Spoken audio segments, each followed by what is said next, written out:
Muy buenos días, estamos aquí nuevamente en este ciclo de conversaciones, en esta ocasión con José Luis Montanz Suárez, quien es uno de los referentes de la iniciativa comunicacional Geopolítica Actual, proyecto que inició en 2022 a través de la plataforma de YouTube y unos meses después se lanzó a través de Telegram. La idea fue cubrir, según declara el propio proyecto, cubrir un hueco, un vacío informativo, una interpretación tradicional e histórica de la geopolítica. José Luis es licenciado en Historia de la Universidad de Santiago de Compostela, también es profesor y además es músico, ¿sí? Le proponemos la primera pregunta a José Luis, le decimos muy buen día y ya le proponemos la primera pregunta. Cuéntame sobre el canal de Geopolítica Actual, cómo nació, detalles, cuándo y por qué en la plataforma de Telegram. Bueno, Geopolítica Actual sencillamente nació a raíz de los acontecimientos del mundo. Es decir, todo empezó realmente cuando la pandemia empezaron a ocurrir una serie de cosas que no estaban teniendo, a nuestro juicio, claro está, no estaban teniendo una cobertura de índole adecuada. Vamos a ver, hay suficientes canales, suficientes lugares, ámbitos donde se analiza y se analiza bien lo que ocurre en el mundo, pero hay un gran problema y digamos que todo lo que es geopolítica actual orbita en torno a ese problema central, que es el problema del fracaso de la modernidad como proyecto civilizatorio. Con la cuestión de la pandemia y ya después con la cuestión de la guerra, que por desgracia está derivando hacia una confrontación que solo se puede llamar mundial e incluso potencialmente nuclear, con todas estas circunstancias, digamos que se echaba en falta una interpretación que tuviera en consideración ese fracaso moderno. Entonces ahí es donde converge la cuestión histórica, ¿verdad? Es decir, necesariamente necesitamos irnos al ámbito geográfico europeo y al evento histórico de la Revolución Francesa para poder valorar adecuadamente qué es lo que hay en Occidente, qué es lo que realmente hay. Lo que hay es un proyecto que básicamente se ha llamado el proyecto moderno, el proyecto que tiene esas características de ese tríptico revolucionario francés, ¿verdad? Que básicamente se basa en el progreso, en el desarrollo industrial y que tiene una concepción del mundo vinculada a lo que suele denominarse la ciencia, pero sobre todo en sus aspectos más materiales. Digamos que ha abandonado o ha mutado el aspecto espiritual que era característico de las sociedades tradicionales. Entonces, se suponía que todo esto iba a llegar a un punto omega, ¿verdad? Un punto de culminación, según el cual, pues, la modernidad iba a florecer, por así decirlo. Y se iba a pasar la página de esos capítulos tristes que se vinculaban al antiguo régimen, ¿verdad? La guerra, el hambre, etcétera, etcétera. E iban a superar las contradicciones como se suponía, digamos, en el devenir de la historia. Claro. Y entonces, digamos que ahora estamos en un momento histórico que, por desgracia, insistimos, entendemos que hay un agujero, es decir, no hay un análisis de esta cuestión, al menos no que se tome realmente en serio y que haga converger, digamos que por un lado el aspecto de la actualidad, ¿verdad? Que normalmente le llamamos geopolítica, y por otro lado el análisis necesariamente histórico de cómo hemos llegado hasta aquí. Y insistimos, si a eso le añadimos todos los desórdenes que implica una nada más y nada menos que guerra mundial que nos está planteando ahora, realmente era necesario y por eso lanzamos Geopolítica Actual. Esa es la auténtica razón. Es decir, todo lo que hacemos en el canal, tanto en YouTube, a través de los vídeos, como en Telegram, que ofrece una, digamos que una interactuación más fácil con la gente, y bueno, tiene ciertas ventajas, ¿no? Tampoco es verdad que no está tan encorsetado por lo que podríamos llamar censura, si se nos permite. Y básicamente es eso, es comentarlo todo desde este prisma, desde este punto de vista, debido a que, insistimos, nosotros veíamos que había un agujero. Entiendo. Te muestras muy interesado en la historia y se sabe que la historia, así con mayúscula, la escriben los ganadores, ¿sí? relegando a las otras posibles historias, menguándolas, enmudeciéndolas en muchos casos. ¿Cómo participan? La pregunta es ¿cómo participan las prácticas comunicacionales alternativas como geopolítica actual en esa narración de la gran historia, de la historia? Claro.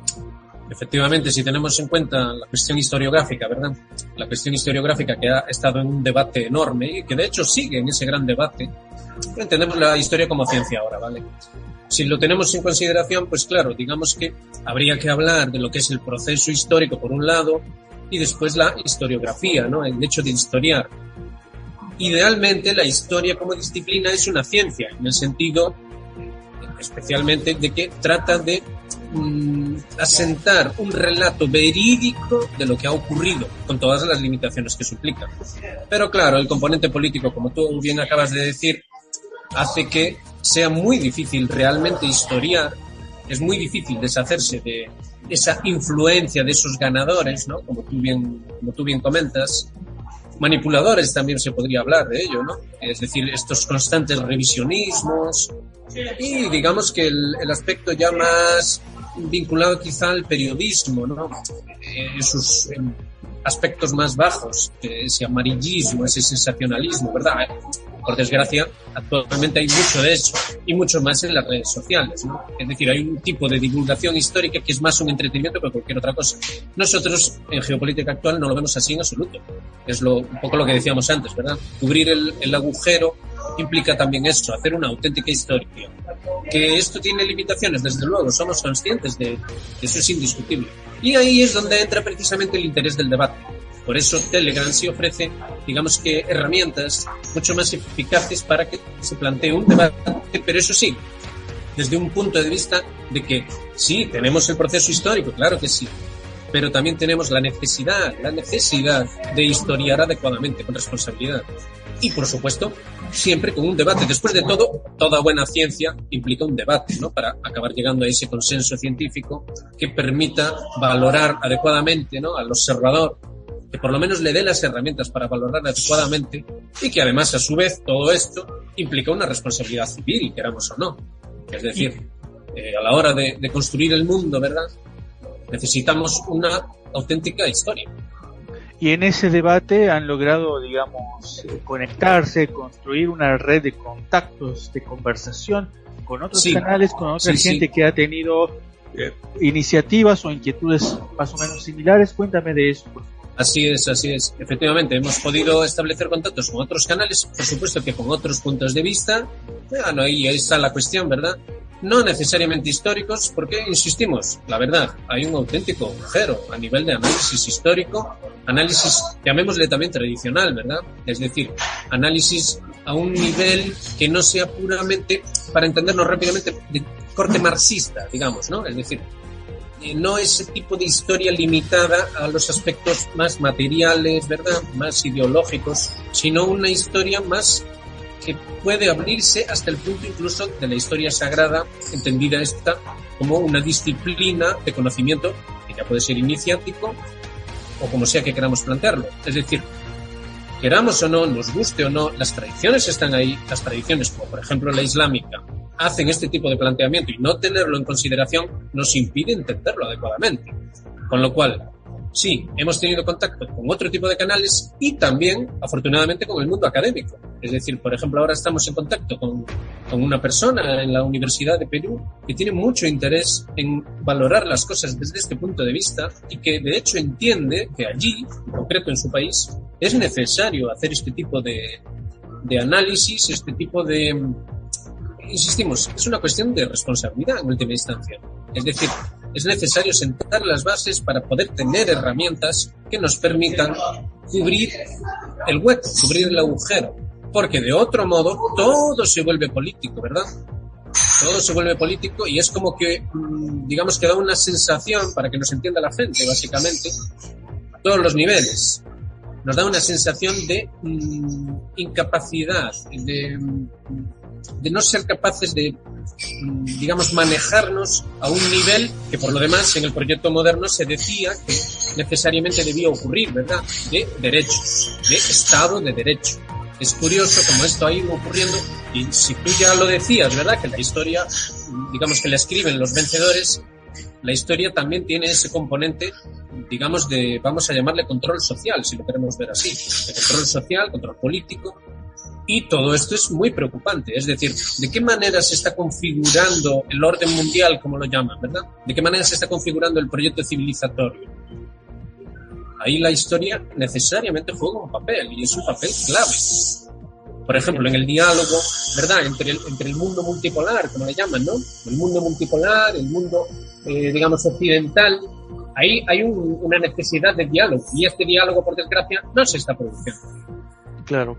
Asumiendo que no es de interés de los medios mainstream, o si este interés lo es en clave de espectáculo, ¿quién narra las historias de los cazatíes desplazados en Oriente Medio, o de los ucranianos del Donbass, o también de los soldados forzados a luchar en malas condiciones o en desventaja?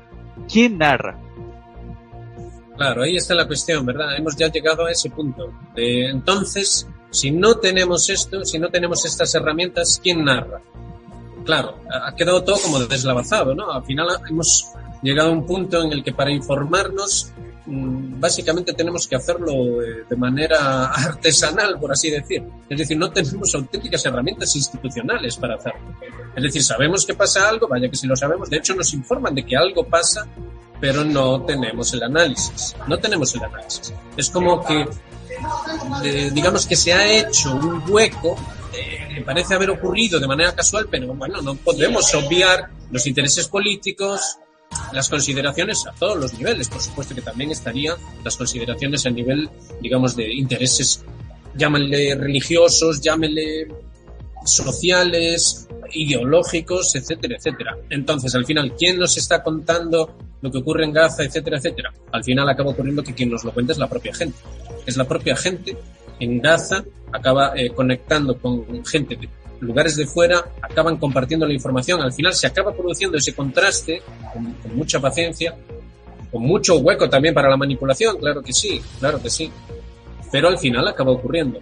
Entonces, realmente, digamos que hemos llegado a un punto de crisis, no solo de la información, solo se habla de la información, sino al punto del análisis, es decir, de esas supuestas instituciones que debían garantizar un correcto entendimiento de cosas que, por lo demás, fíjese en qué punto estamos. Estamos al borde de una guerra mundial, de una guerra nuclear, y no tenemos ese componente, no lo tenemos.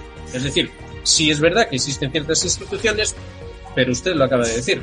¿No se hablan de Gaza? ¿No se hablan de lo que realmente pasa en Gaza? No. Al final, digamos que acaban teniendo voz solo los políticos. Entonces nos dicen que, bueno, es una cuestión. Israel tiene derecho a defenderse. En la información simplemente nos dan datos, nos inundan con datos. Pero hay historia, alguien nos está contando la historia de Palestina, alguien nos está contando la historia de Israel.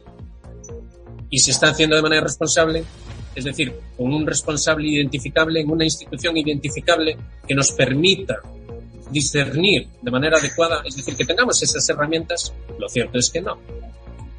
La realidad es esa. En clave geopolítica, ¿cuáles consideras que son los intereses que se están poniendo en juego en la Franja de Gaza, en el Donbass, en Taiwán, en Latinoamérica, en Venezuela y en muchos otros lugares del mundo? ¿Cuáles son los intereses que están chocando, en conflicto? Sí, efectivamente. Esta conversación ha quedado bien hilvanada, ¿verdad? Es decir, ahora ya resulta más fácil ver cuáles son esos intereses. Digamos que al final acaba todo en una cuestión de utilitarismo, es decir, acaba ocurriendo aquello que es más pragmático. Entonces, hay una comunión de intereses, esto es indiscutible, ¿verdad? Es decir, ahora incluso los propios occidentales admiten que hay una alianza sino-rusa, que hay una alianza en la que además se van añadiendo lo que ya ha dado en llamarse ese sur global. Es decir, hay comuniones de intereses. Hay una comunión de intereses en Occidente, desde luego que la hay, que acaba convergiendo en puntos clave. Vaya que sí. Es decir, ahí ya entraríamos en la geoestrategia, ¿verdad? Es decir, ya no solo es historia, ya no solo es geopolítica, es también geoestratégica.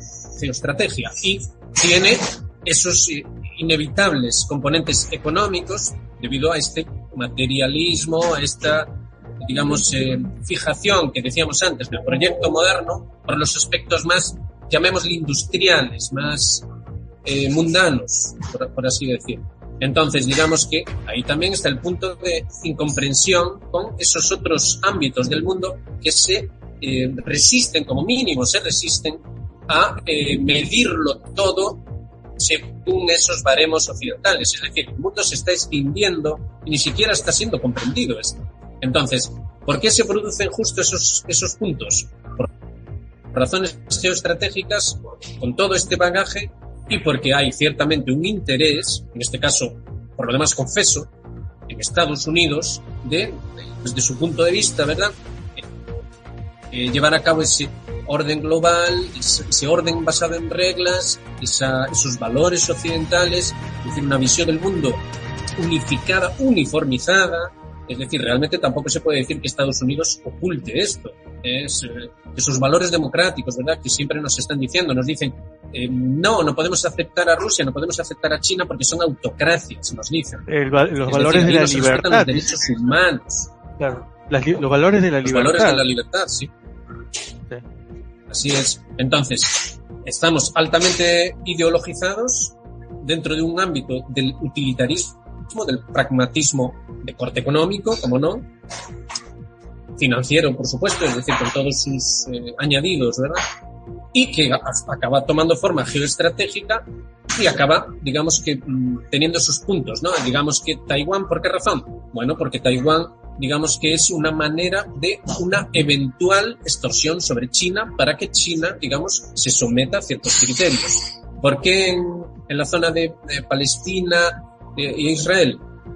Digamos que es el punto de confluencia, del creciente fértil, de la ruta de la seda, digamos que es la puerta a África, la puerta al Mediterráneo. Es un punto demasiado geoestratégico como para no tenerlo en consideración. Si además pensamos en la reordenación del Medio Oriente, el Gran Medio Oriente, como lo llaman en Estados Unidos, ya no nos queda ninguna duda de por qué precisamente ahí.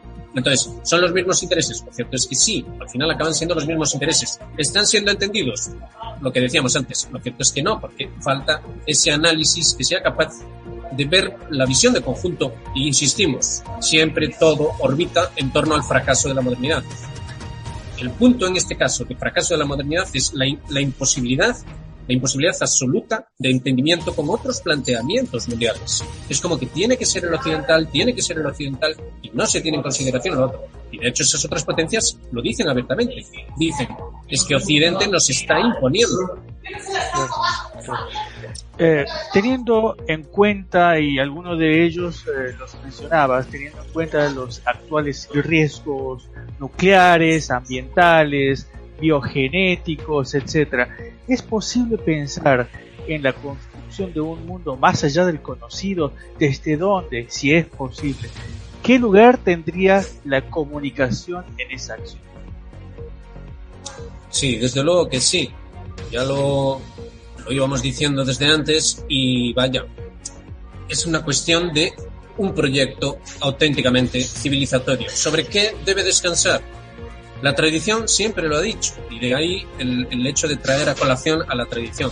La tradición siempre se ha basado en última instancia sobre principios que estuvieran vinculados al mismo tiempo sobre la ordenación del propio cosmos, a un nivel natural, digamos, es decir, qué es este mundo en el que vivimos, cuáles son sus características, y en este sentido se expresaban principios, y la propia vida humana, es decir, el ser humano integrado en ese cosmos, cuáles son los principios. Entonces, siempre sobre esa base se establecían los principios civilizatorios. Siempre sobre esa base. Diferentes grupos humanos en diferentes ámbitos, con sus pequeñas diferencias, digamos, que conformaban diferentes civilizaciones, que a la vista se veía con diferentes formas, ¿verdad? Pero que en esencia siempre era lo mismo. ¿Es esto comprobable? Lo cierto es que sí. Y de hecho es una cuestión incluso académica. Es decir, si nos planteamos los trabajos dentro de, por ejemplo, el ámbito de historia de las religiones, por simplemente nombrar un ámbito, queda bien definido y bien claro que sí, que efectivamente así es. Entonces tenemos, digamos que la necesidad imperiosa, especialmente en Occidente, especialmente en Europa, de ser capaces de comprender el porqué. Primero, el fracaso del proyecto moderno.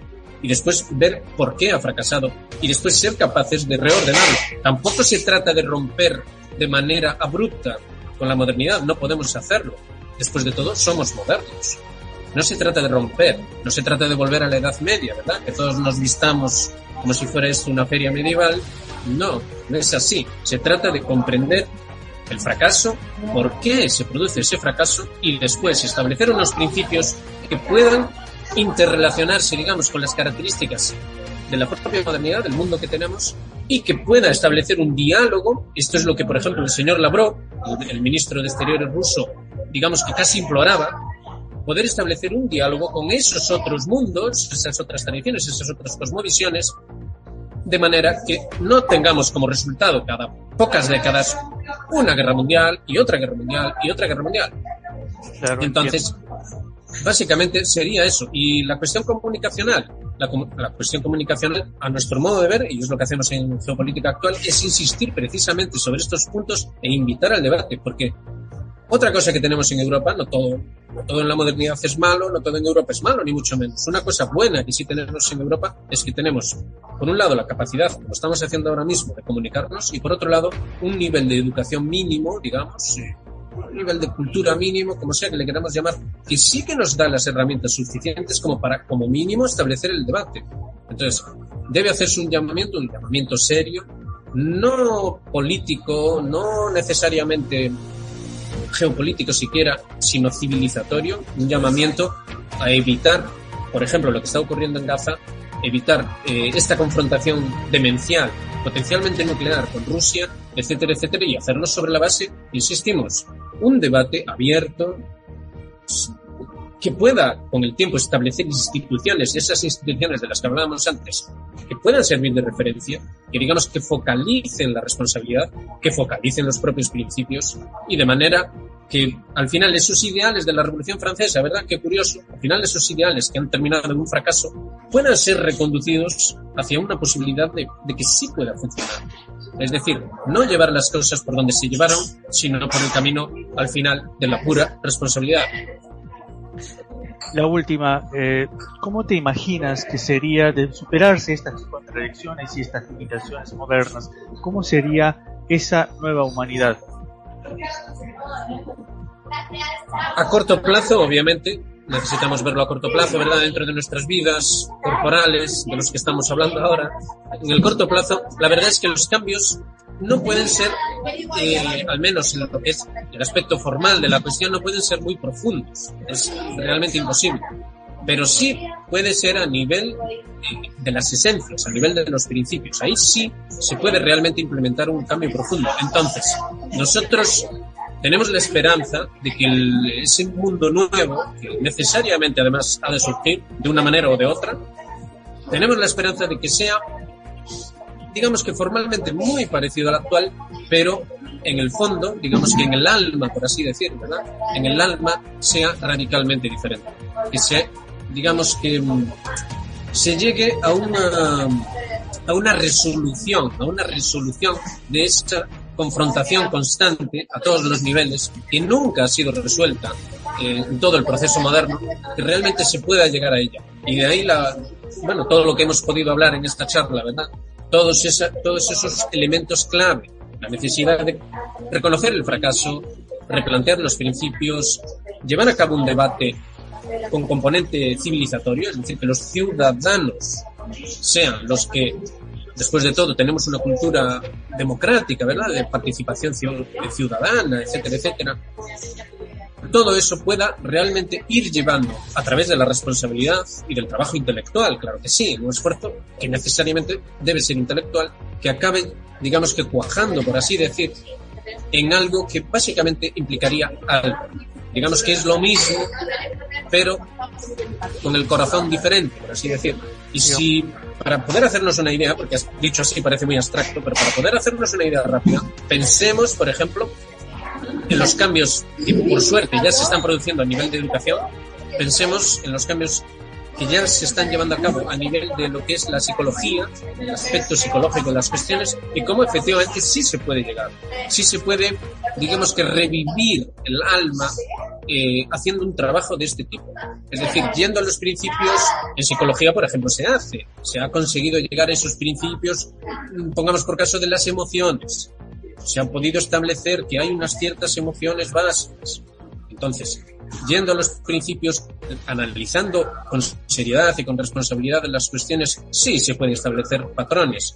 Insistimos, lo ideal es que acaben terminando siendo instituciones para que pueda haber un referente de responsabilidad en todo este asunto y que pueda tomar forma al final del proceso, claro está, política. ¿Consideras que estas acciones, digamos, de comunicación, de conexión, de construir comunidad a través de lo que veo, que advierto que está sucediendo en Telegram con diferentes gentes o referentes, personas, militantes del aspecto de la comunicación, se está contribuyendo en esa clave espiritual que tú estás tratando de hacer énfasis para esa construcción de nuevos escenarios vitales? Sí, es un trabajo muy duro, por supuesto. Es decir, esto no es una cuestión de pensar que todo se va a hacer rápido y fácil. No, ni es rápido ni es fácil. Insistimos, por eso siempre repetimos los mismos conceptos. La responsabilidad es central en la cuestión. Pero sí está ocurriendo, porque realmente, insistimos, lo único bueno de vivir estos tiempos tan turbios es que es ineludible, es imposible obviar que la realidad que tenemos delante de los ojos es muy preocupante. Digamos que si pensamos en el futuro de los que ahora son niños, es imposible que eso no nos lleve a reflexión. Entonces, sí, en un ámbito de debate abierto, sin esa censura, sin esos condicionantes, más que usar la palabra censura, esos condicionantes ideológicos, condicionantes políticos, etcétera, etcétera, también religiosos y de toda índole, sin esos condicionantes, un debate realmente abierto que pueda establecerse sobre principios de manera responsable y que consiga instituir, es decir, crear instituciones que al final, ya en el último proceso, acaben siendo incluso políticas, eso sí se puede hacer y sí se está llevando a cabo, de hecho, a través de Telegram. De alguna manera debía ser, y después de todo, si lo pensamos, ámbitos como Telegram vienen a ser, digamos que en estos tiempos nuestros, el equivalente de lo que era el foro, la asamblea, ¿verdad? Esa asamblea nacional, ¿verdad? Ese foro de la ciudad, de la polis. Exactamente. Es decir, que sí, realmente sí, claro que sí. Bueno, ya para despedirnos, ¿tienes algo más para agregar? ¿Te quedó algo en el tintero? Pues no, eso creo que no.